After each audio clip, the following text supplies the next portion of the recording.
नमस्कार बच्चों। आज कक्षा 7 में आप लोगों का स्वागत है।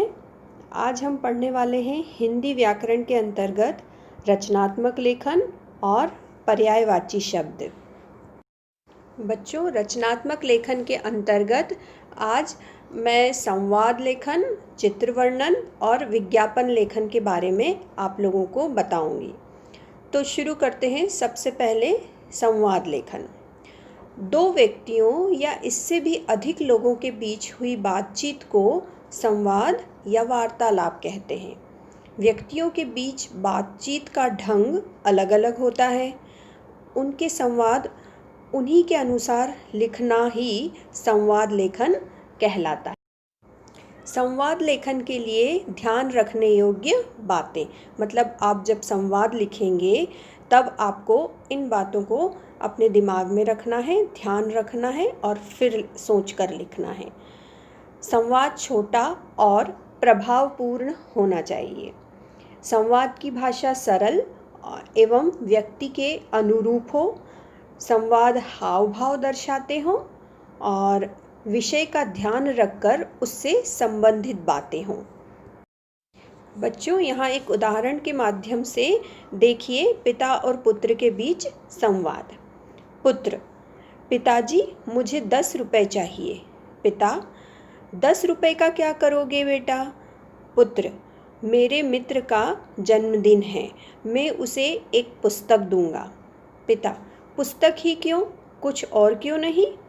पुत्र: पिताजी, उसे पुस्तकें पढ़ने का बहुत शौक है और मैं उसे कहानियों की अच्छी सी पुस्तक दूंगा।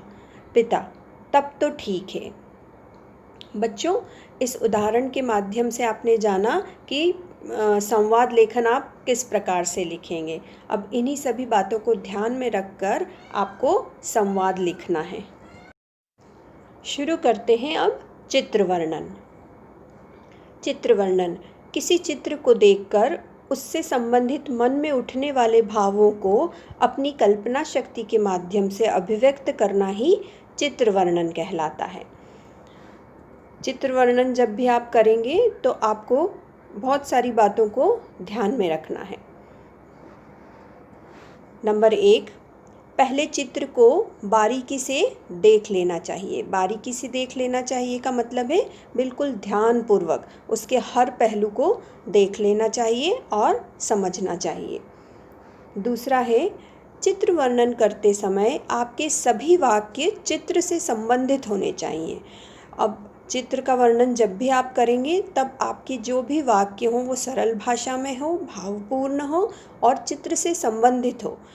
चित्र के बाहर या चित्र से असंबंधित, जो चित्र से जुड़े हुए नहीं हैं, वो वाक्यों का प्रयोग आपको नहीं करना है। और अगला तीसरा है, चित्र वर्णन में अनावश्यक बातों को नहीं लिखना है।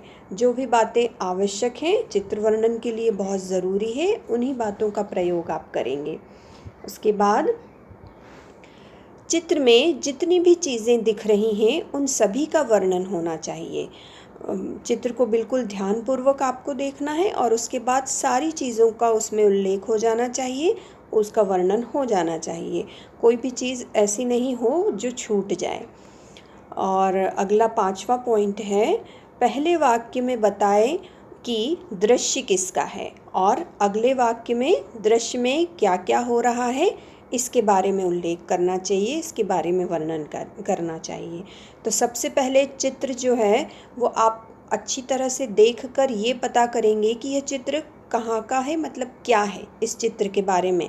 जैसे मान लीजिए प्राकृतिक दृश्य है या किसी खेत का है, तो आपको उसके बारे में पहले बताना पड़ेगा कि ये दृश्य किसका है और फिर इस दृश्य में हो क्या रहा है उसके बारे में आपको ध्यानपूर्वक देखकर सरल भाषा में अपने वाक्य बनाने होंगे।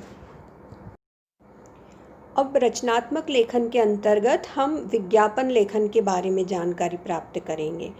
विज्ञापन, जैसा कि आप नाम से ही समझ में आ रहा होगा, और विज्ञापन जो है वो आप लोग टीवी में भी और अखबार में भी पढ़ते और देखते आए हैं। तो विज्ञापन शब्द से आप भलीभांति परिचित हैं। अब विज्ञापन जब आप बनाएंगे तब आपको किन किन चीज़ों का ध्यान रखना है, किन किन बातों को आपको ध्यान में रखना है, इसके बारे में आज हम चर्चा करने वाले हैं। तो आइए शुरू करते हैं। विज्ञापन शब्द ज्ञापन में वि उपसर्ग लगाने से बना है, जिसका अर्थ होता है विशेष जानकारी देना। यह जानकारी उत्पादित वस्तुओं, सेवाओं आदि से जुड़ी होती हैं। विज्ञापन में वस्तु के गुणों को बढ़ा चढ़ाकर प्रस्तुत किया जाता है। अब ये तो आपको बहुत ही अच्छे से पता है कि जब भी आप कोई भी विज्ञापन देखते हैं तो उसमें फिर वो भले साबुन का हो, शैम्पू का हो या कपड़ों का हो या किसी का भी हो, तो उसमें उसके ही बारे में बढ़ा चढ़ाकर बताया जाता है। अब विज्ञापन जब भी आप बनाएंगे तो उससे संबंधित जो जानकारी है, मुख्य बातें हैं, उनको आपको ध्यान में हमेशा रखना है। पहला है, एक बॉक्स सा बनाकर ऊपर मध्य में विज्ञापित वस्तु का नाम मोटे अक्षरों में लिखना चाहिए। मतलब आप किसका विज्ञापन बनाने वाले हैं उसके बारे में लिखना चाहिए। दाएं एवं बाएं किनारे पर सेल, धमाका, खुशखबरी, खुल गया है जैसे लुभावने शब्दों को लिखना चाहिए। ये बच्चों, ये शब्द जो होते हैं बड़े, छूट, सेल, धमाका, ये सब जो शब्द होते हैं ये बड़े आकर्षक होते हैं और हमारा भी ध्यान सबसे पहले उसी पर जाता है। तो विज्ञापन में ऐसे शब्दों का प्रयोग करना चाहिए। उसके बाद बाईं ओर मध्य में विज्ञापित वस्तु के गुणों का उल्लेख करना चाहिए। मतलब यह वस्तु जिसका आप विज्ञापन बनाने जा रहे हैं, यह वस्तु बहुत ही अच्छी है खरीदने वाले के लिए, इसलिए इसका उल्लेख भी उसमें होना चाहिए। उसके बाद दाहिनी ओर या मध्य में वस्तु का बड़ा सा चित्र होना चाहिए कि आप किस वस्तु के बारे में बताने वाले हैं, किसके बारे में विज्ञापन देने वाले हैं, उसके बारे में उसका बड़ा सा चित्र जो है उसके बारे में बताना आवश्यक है। बच्चों, इस उदाहरण के माध्यम से आप समझ सकते हैं कि किस तरीके से आपको विज्ञापन तैयार करना है। ये देखिए, एक बॉक्स दिख रहा है, ये इस तरीके का आपको बनाना है और उसके बाद आपको विज्ञापन अपना तैयार करना है और उसमें सेल, छूट, धमाका, इस तरीके के शब्दों का प्रयोग भी आप करेंगे। और देखिए, यहाँ पर एक उदाहरण के माध्यम से मैं अपनी बात को समझाने का प्रयास करूँगी। सेल सेल सेल, देखिए यहाँ ऊपर लिखा हुआ है, मनमोहक एवं मन भावन कपड़ों का एकमात्र स्थान, रुचिकर परिधान शोरूम, आधुनिक फैशन, मन भावन रंग, सभी आयु के लिए उपलब्ध, सबसे सस्ता, सबसे अच्छा, एक बार सेवा का अवसर अवश्य दें, 20% की छूट, भारी छूट। अब इसके बाद आप नीचे उसका पता और फ़ोन नंबर भी लिख सकते हैं। तो आज हमने रचनात्मक लेखन के अंतर्गत संवाद लेखन, चित्र वर्णन और विज्ञापन लेखन के बारे में चर्चा की। अब हम शुरू करते हैं हिंदी व्याकरण का पर्यायवाची शब्द। अब इसकी परिभाषा सबसे पहले मैं बताऊंगी आप लोगों को। पर्यायवाची शब्द किसे कहते हैं?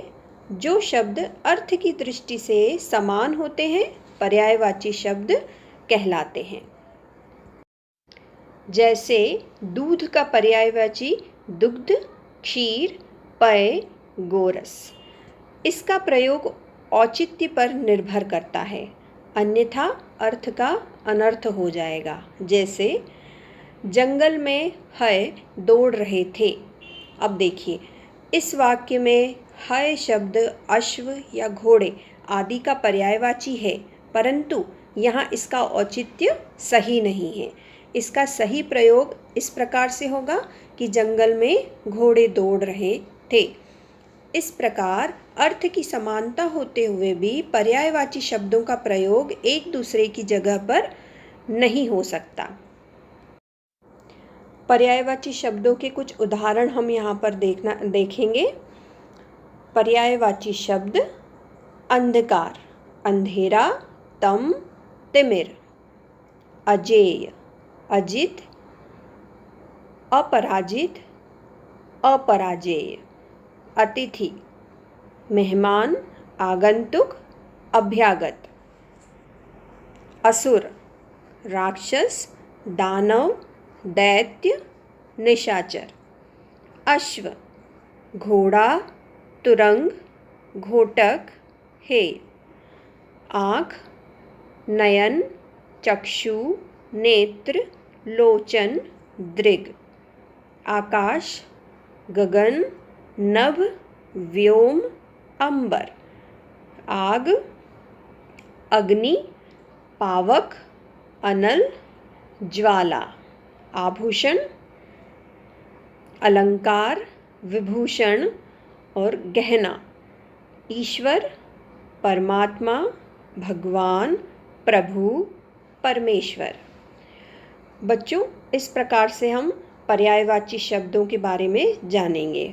पर्यायवाची शब्दों से आपके शब्दकोश में भी वृद्धि होती है और जो भी आप लिखने वाले हैं, फिर वह भले अनुच्छेद हो, आपका प्रश्न का उत्तर हो, यदि आपने पर्यायवाची शब्दों का प्रयोग किया है तो आपका उत्तर जो है या अनुच्छेद जो है वो बहुत ही आकर्षक लगता है।